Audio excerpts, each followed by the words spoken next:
My only suggestion is don't go to calories. So this calorie exercise. So, yes, Minister. Onkeli? I want to pick the students. Yeah. I was wondering when the physicists were going to start answering that question. Listen to a presentation. I think we were in Abu Dhabi, I think, 6 months, a year ago, by the China Grid deputy chairman. And she showed a global grid that they're thinking, connecting the whole world, up to South America, coming to Philippines, down to Borneo, where I come from. During the lunch, I asked her, I said, what are you thinking about, conquering the world or what? And she said, no, these are all possible one day, underground, marine. But she said, don't forgo electromagnetic, sending power wireless to the sky. I think we need to think out of the box, get scientists to stir about this thing. I mean, if last time we thought, mobile or something that you own turf, Today is everybody's turf. So I think young men, look into this. It is possible one day, maybe beyond our days, beyond our time. But you can. So I think, I don't know whether you know that last year a number of the countries in the room here with other countries around the world introduced something called Mission Innovation, which was to get governments to spend more R&D in sort of low carbon energy solutions. There's a complement to that which is called the Breakthrough Coalition, which is a number of private sector leaders who are thinking about the technological solutions. So you should search them down and get hold of them. And together with fourth generation nuclear thorium backpacks, maybe this is the way to go. So a gentleman there, please. This is going to be the last round of questions because I'll give the panel a chance to respond, and then I want to just summarize. So. Peter DuPont with USAID Asia. The question for the panelists, whoever's interested in tackling it, is PwC has said in its off-grid market report that more than half of rural electricity in Asia will be provided by mini-grid and off-grid solutions. Could you talk a little bit about how that will be handled in terms of what tier of access they get, tier 1, tier 2, tier 3, and also the risk to investors if they put up the mini-grid and then the big grid comes in that's subsidized and lower cost? Good question. Yes, there's a lady there. Thank you. Yeah, sure. Hi, my name is Elena. I run an infrastructure finance consultancy. We help a few of our SMEs go into regional markets, so some of them going to Africa. They're looking specifically at bringing some of their low-cost energy solutions into rural areas. So this is definitely some of the areas that you've been touching my heart on. One of the problems that we face is really to see how the consumers can repay. As you look at finance, one of the main concerns for us is to see how rural villages are able to sustain the payments over a long period of time. One of the things that we've always been looking at is how the other environments can support us in terms of, like, for example, the financial ecosystem. How can that come in and work with us? For example, the microfinances. The microfinancing institutions in some of these countries, I think they should have a very targeted scheme to help some of these villagers who are specifically trying to have some money to pay for electricity bills. I think some of these schemes, if they're very targeted, they can have very specific discount rates applied to them, so that they're able to give comfort to the investors that even if they are to borrow money, say from a microfinancing institution, the money is really to repay some of the investments and to be able to work out the investments over time. Probably this is in a very micro level, but these are some of the very key issues and very core issues. Some of the small companies that are going out. Our company is also a small investor ourselves, and these are very big issues to us. As much as on a big scale, it may not be a very big thing. The other issue is also about I want to press on the enabling environment. I think that is one aspect in terms of core policies, in terms of investor protection, and how you can actually create an environment to assure the investments that go into this area, even though the amounts may not be substantial, but they have priority in the government agenda. Sometimes I understand the investments may not be huge, and therefore in the government agenda, sometimes it doesn't take priority. But this is something that we are concerned about. Thank you. Thank you very much. One more question, and the panel will get a minute each to respond. So there's a gentleman there and a gentleman there, and then I'll cut it off. So thank you. And there's a gentleman there. Yep. Good morning. My name is Anusak Pongsawat from the Ministry of Energy and Mines of Laos PDR, since Excellency Minister mentioned welcome. about Laos. So in fact, I also do responsible for renewable energy in Laos since 1994, and also in charge in specific rural electrification with the World Bank Finance, where I give you a little bit the story of that. Since 1995, that we have people access only 15% that people have access, and then we put the target that by 2020, but 90%. So I put that number to the minister again, that he mentioned, hey, how come you put 2020, you can reach 90%? So I just closed my eyes and just answered to him.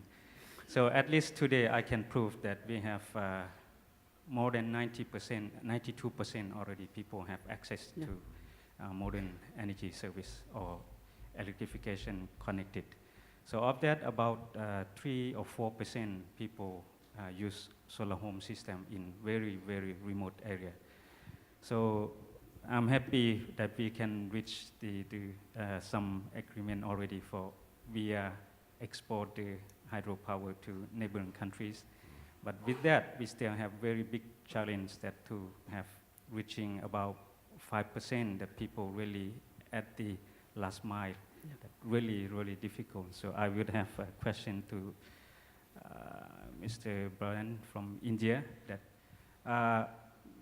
what would be, so since this is really my challenge, that how to reach to 99 or 100% in Laos, and what would be in India, that you have your vision to achieve all people have access, so we will not leave anyone without electricity. Thank you. Thank you. And then just a very short question, sir. If you could keep it really brief, that would be great. My name is Didar Islam, Solarik, Bangladesh. One of the biggest thing the big telecom regulatory commissions all over the world has done is engaging the private sectors and deregulating. There is no fixed charge that government has imposed how much we pay per minute. Mm-hmm. And innovations and efficiency came from the private sectors.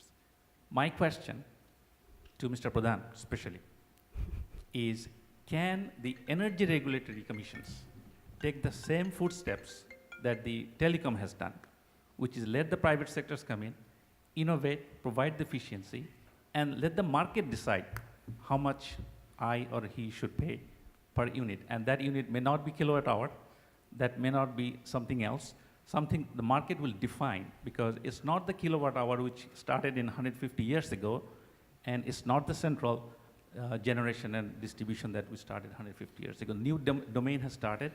Can the regulatory commissions follow the footsteps of telecom regulations? Thank you.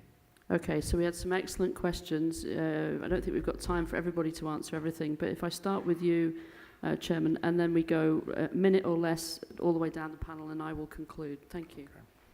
Well, let me take up the question that our friend from Laos was asking. Yes, the last mile is the real troublesome area. We've got around 8,000 villages left, and the only solution that appears to be workable is the off-grid or the microgrid system. And to the extent possible, of course, the main grid would be attempted to be brought to these, but looks like it's the mini or microgrid hybrid solutions that are going to work. Now, in some of the islands, or at least one island in India, the biggest public sector utility of India is trying out a storage model based on lithium batteries.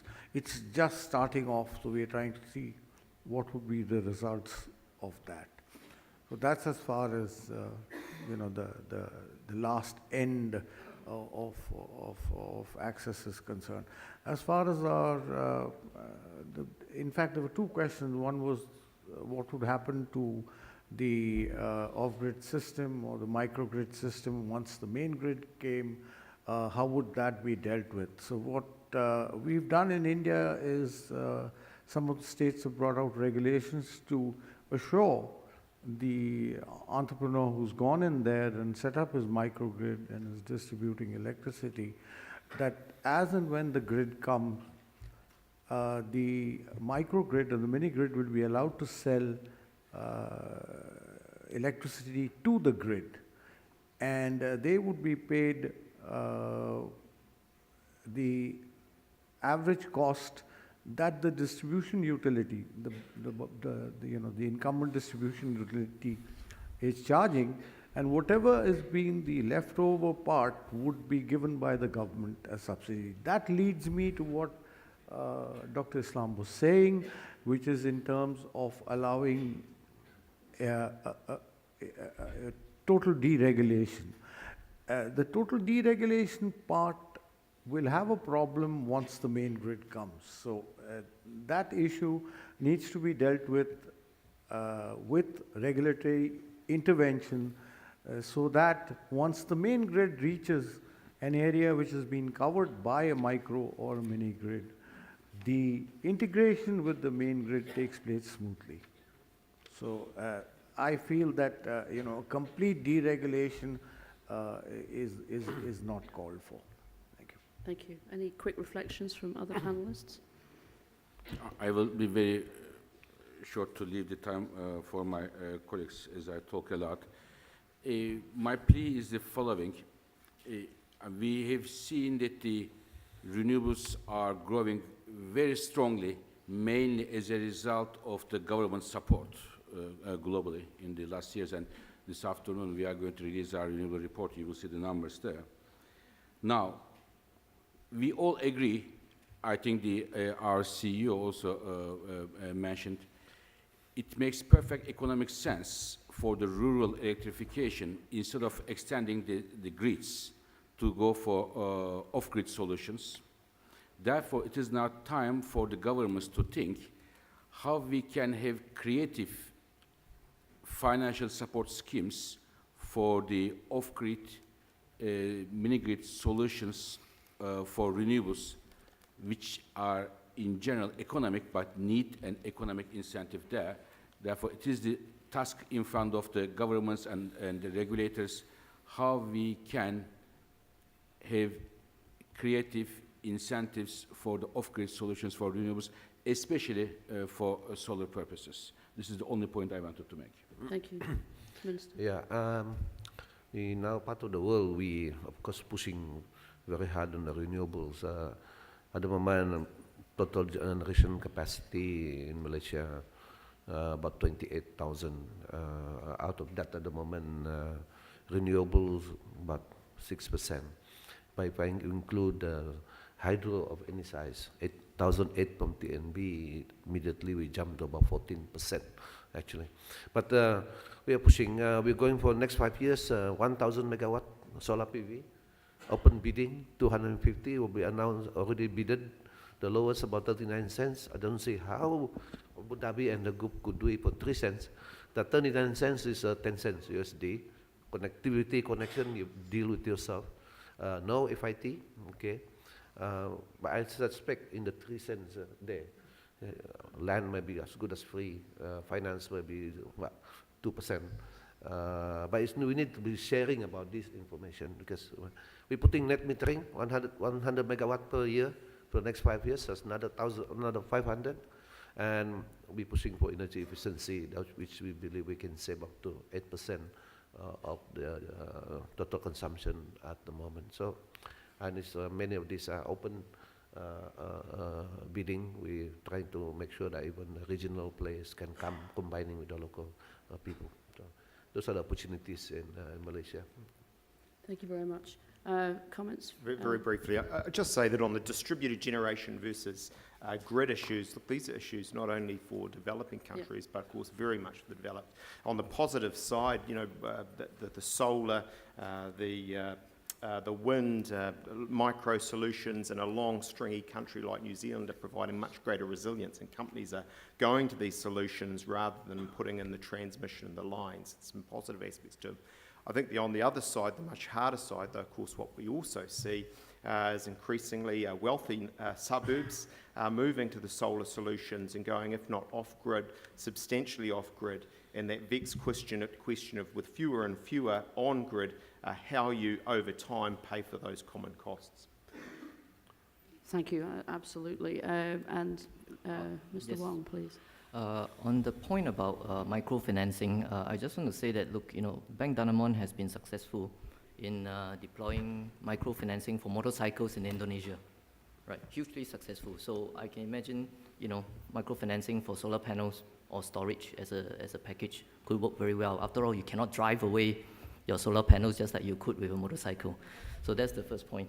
On the point about total deregulation, in places where you have problems with reliability, you have problems with costs, you have problems with quality, you may want to have your own island. But scale economies is physics. You cannot fight that.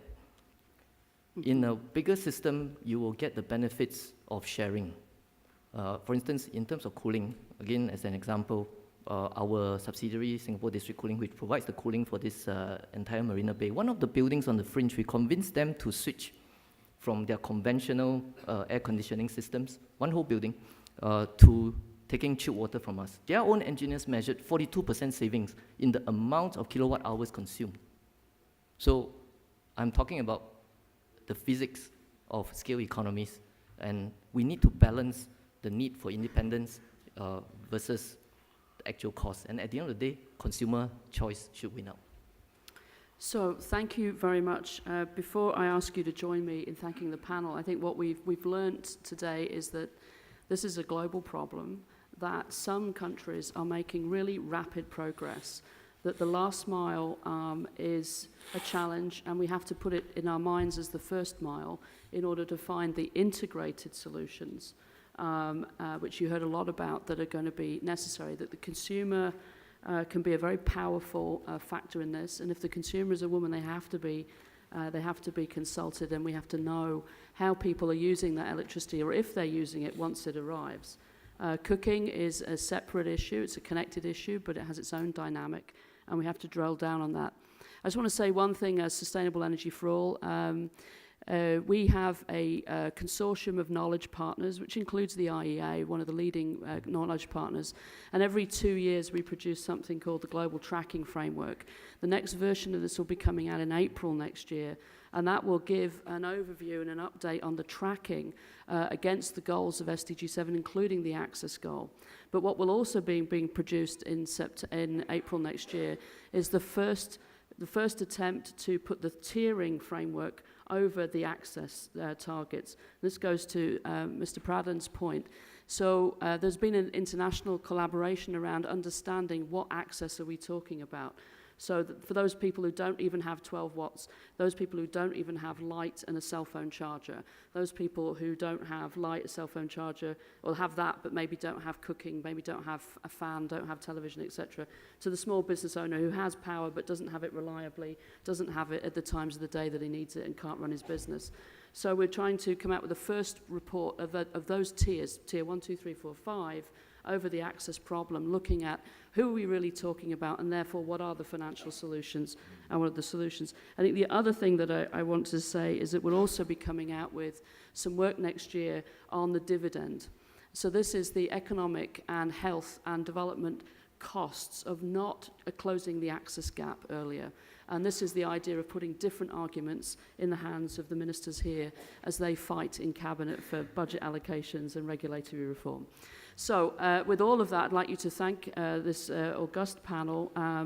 And I think what we can see is that this is achievable, but it's going to require concerted collaborative effort, putting the consumer first and using all of the ingenuity of government and the private sector to solve. So thank you very much. And ladies and gentlemen, I think Rachel Keidel as well deserves a round of applause for moderating such a engaging and participative session as well. Let's give her a round of applause. Thank you. Could we have a group photograph? Just one quick picture together as we move on very shortly, ladies and gentlemen. This goes on stage. We'd like to mention we're going to have a very short break This is about for 15 minutes. Time check right now is 11:22. We'd like to invite you back right here at 11:35. Refreshments are just served on the outside. And if you could, bring in your coffee as we'd like to move on to the next session. That, of course, will be about the energy access in ASEAN, scheduled for 11:35 right here. Thank you.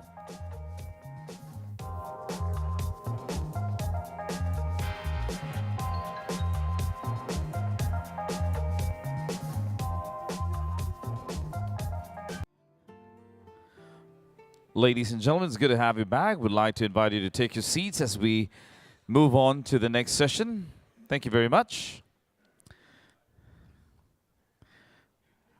Hope you had a good quick break right there with your coffee and snacks. For now, ladies and gentlemen, we'll begin this time, the panel session. We have energy access in ASEAN. The subject is. This panel is presented by the government of the United States as a part of the U.S. ASEAN Energy Connect initiative. Now, to lead the discussions, we'd like now to invite His Excellency Eve Pring, Secretary of State, Ministry of Mines and Energy of Cambodia, for a special address. Your Excellency, please.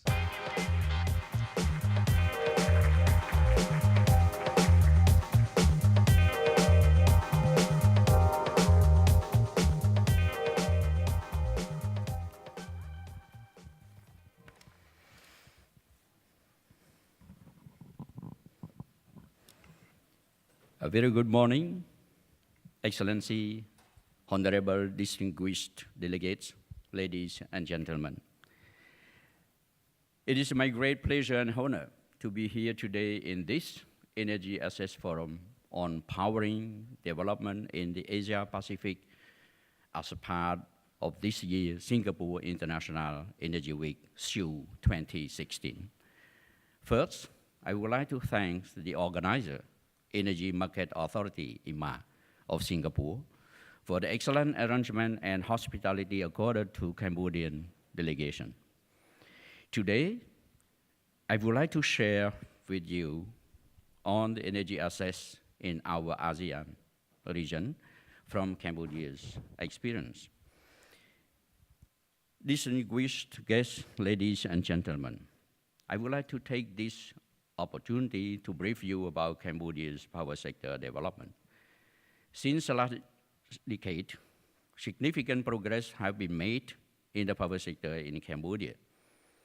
The major change is the sector reforms, which include the promulgation of the electricity law, clear definition of power sector structures, such as policy, strategy, planning, and technical standards, creation of the electricity regulatory body, namely the Electricity Authority of Cambodia, EAC, commercialization of the state-owned electricity utility company, known as Électricité du Cambodge, EDC, and private operator, and the establishment of the Power Sector Development Master Plan. Electricity generation sources in Cambodia right now mainly are hydropower and thermal coal power plant. Our national grids have been established throughout the country. We have been commissioning both the 115 kV and 230 kV lines to different parts of Cambodia. As for low voltage line, we have been doing continuously expanding the coverage of the grid extension and subgrid as well. These infrastructures can only be realized by EDC, where private licensed operator cannot do.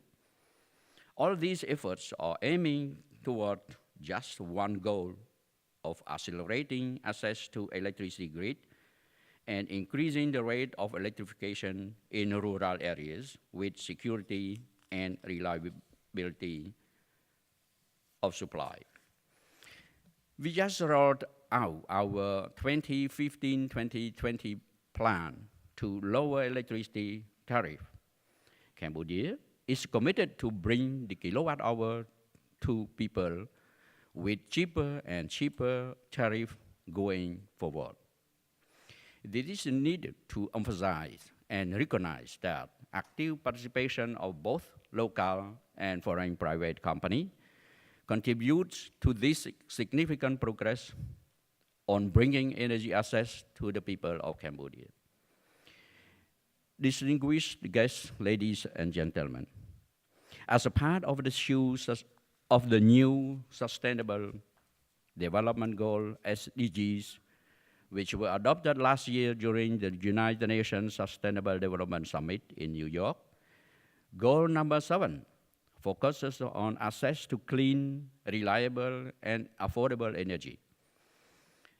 There's a precondition for sustainable economic growth and improved human well-being, affecting health, education, and job opportunities. Most countries in our ASEAN region face similar challenges on growing energy demand for development while improving energy security, reducing environmental and health impacts, and mitigating climate change. These dilemmas are something that we have reckoned with for years. But now, it is time to tackle the issue of energy access first and foremost. The Royal Government of Cambodia, in its effort to achieve rural development to reduce poverty and to improve the quality of life for people who are living in rural areas, continues accelerating the development of Rural Electrification Fund, REF, to ensure that all households have access to sustainable electricity supply at a reasonable tariff. REF was supported by the World Bank some years back. It is now being run and operated by our state-owned company, EDC, to develop and implement various programs and schemes. These programs include solar home system, power to the poor through some forms of government subsidy, program for implementing the subsidy scheme for licensees connected to the grid system. These activities are contributing to the achievement of the following goals of Rural Electrification Development Program. First, all villages be electrified with electricity of any types by the year 2020. Second, at least 70% of households will have access to grid quality electricity by the year 2030.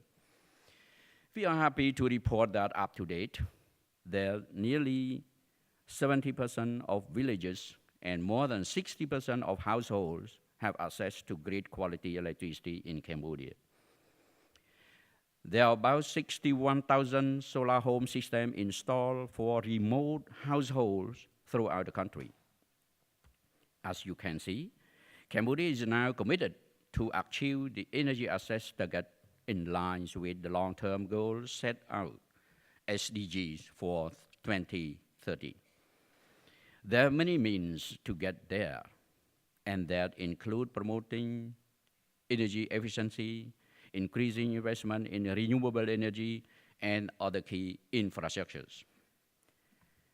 Distinguished guests, ladies and gentlemen, Singapore International Energy Week, SIEW, is a great platform running its 9th successful year, never failed to impress me. The forum this year on energy access is timely and relevant to the current situation our region finds ourselves in. It has brought many experts, policymakers, bankers, and others across the globe to discuss the way forward to 2030 and beyond. Therefore, I appreciate the host again, the Energy Market Authority of Singapore, to host this year's forum.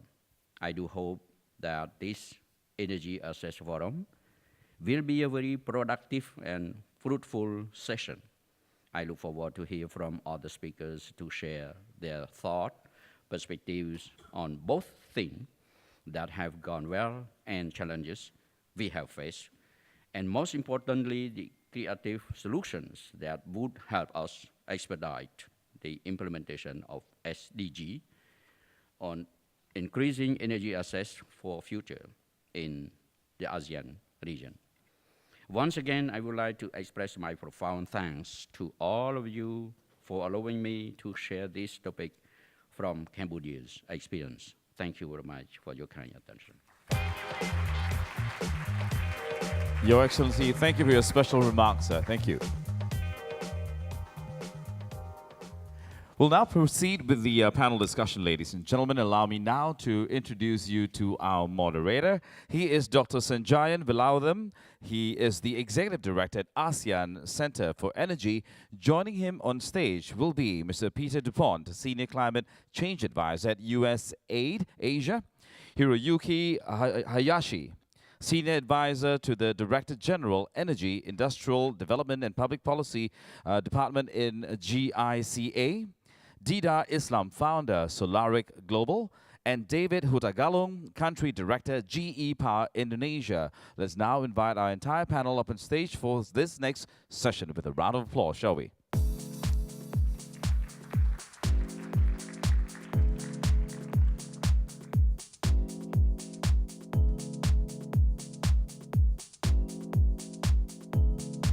Now, as we had earlier, ladies and gentlemen, we do have roving microphones all around the room. So as soon as you're ready with the question, please raise your hands and we'll have our assistants come right to you. Sanjayan, I'm going to have you hold on to the floor from your end. Thank you. Thank you, Mr. Moderator. Your Excellency, ladies and gentlemen, very good morning. I'm from the ASEAN Center for Energy, and today the panel will be, as the moderator mentioned, speaking on energy access, especially in the ASEAN region. So today we have a profound panel of speakers, a good mix between international organizations and the private sector as well. It will be nice to hear their views on this energy access in ASEAN. Before we start, just to give you a little bit on the backgrounds and foundations in which what we do in the ASEAN sector. If you all know, in ASEAN, every 5 years we have what is known a blueprint or a policy document for the integration and for multilateral cooperation among ASEAN. This document is known as the APAC, or the ASEAN Plan of Action for Energy Cooperation, and within which there are 6 areas in which we actually focus on. And just for interest, the theme of this is basically energy connectivity and market integration to address 4 issues. 1 is energy security, accessibility, affordability, and sustainability for all. So this is at a very high endorsed document by the ministers themselves. So you see there is actually political will to address these areas. And there is a commitment in the ASEAN level to address these areas. So from that aspect, in terms of statistics, we have heard many statistics today. We have heard that about 100 million people in ASEAN do not have access to electricity. 53% of them are actually in rural areas. And basically, when you talk about access, it's rather than the urban, it moves to the rural areas. And of that, when we talk about, we also talked about electricity, we talked about clean cooking energy in the earlier sessions. When we talk about the total primary energy supply, today in ASEAN, we have 13% of the total primary energy supply has traditional biomass. That's where it is in terms of the clean cooking fuels that are used. So let me, without further ado, we have got a hard stop at 12:30. That gives us exactly 30 minutes or so. So we will start, without further ado, with the first speaker, Dr. DuPont, and the floor is yours. Testing. Good afternoon, everybody, or good morning. So I work for USAID, covering Asia. And I'll just briefly sort of introduce what we're doing under the U.S. ASEAN Energy Connect, which is focused on bringing sustainable and clean energy to the region, Southeast Asia. So ASEAN Energy Connect was an economic initiative established by President Obama earlier this year at the Sunnylands Summit. And the goal is to utilize innovation and entrepreneurship to bring sustainable, affordable power to the region. And so how are we doing that? So there's a few ways. One, we have established Connect centers to connect businesses and thought leaders, educational institutions, and companies. And these centers are located in Singapore, Jakarta, and Bangkok. And the Bangkok Center expands on the Asia-Pacific Clean Energy Program, which has been sort of actively promoting investment in clean energy over the past several years. So I'll just talk about a few areas where we've been active. One is on investment, sort of two areas. One is in sort of larger investments, such as an $83 million loan by the U.S. Import-Export Bank to purchase General Electric wind turbines for a 100-megawatt wind farm in Vietnam. Another area is a $120 million loan through OPIC, the Overseas Private Investment Corporation, for 70-megawatt wind project in Indonesia. But focus more on access, we've also been working through a program called Private Financing Advisory Network, which essentially links project developers with investors. And over the last 7 years, since 2009, we've helped to facilitate about $700 million of financing. Much of this has been for these small companies that provide improved access in the, say, $300,000 to $5 million range. In addition, we're working on efficiency. The U.S. Department of State has an initiative working to support high efficiency standards for air conditioners. So if you talk about access, the only way you can really achieve access if you are as efficient as possible. And as we know, air conditioners are the biggest user of energy in buildings in ASEAN. So by having more efficient air conditioners, by having common test standards and minimum standards in the region, that will help provide access to more people. And then finally, just closing up, we also have bilateral programs working in Indonesia, one through the MCC called Green Prosperity, another project called Indonesia Clean Energy Development. We have a new project we started up just last year called the Vietnam Low Emissions Energy Program, all focused on low carbon, sustainable solutions to improve energy access for people in the region. Thank you. Thank you, Dr. Dupont. So he did touch upon what they do in terms of various areas of promoting clean energy. And 2 points that came out, which I thought it's good, and we will leave it to the floor to explore certain questions, would be the demand side management in terms of efficiency and how that actually helps into the excess of energy into ASEAN. And the other one was the low carbon technologies that he spoke about. The next speaker is from JICA. Ayashi-san, and Ayashi-san, I know you've got a lot of experience that JICA has been doing, a lot of helping the nations within the regions develop energy development. So from your perspective, in terms of what you've done and your experience within the context of access of energy in this region, could you speak on something? Good afternoon, ladies and gentlemen. I'm Hiroyuki Hayashi. I work for Japan International Cooperation Agency, JICA. Someone called us as JICA or HICA. Yeah. HICA in Spanish. In Spanish, yeah. So, JICA is the governmental associate agency so for the offshore development assistance by Japanese government. And same as USAID, we are the bilateral donor, yes. And we have the 3 major operations, including technical cooperation, and finance loan and grant aid. So for the technical cooperation, as you may know, so we are helping the developing country to formulate electricity master plan or energy efficiency master plan or renewable energy master plan, something like that. Yeah, and also we will formulate the feasibility study and another studies if recipient country need.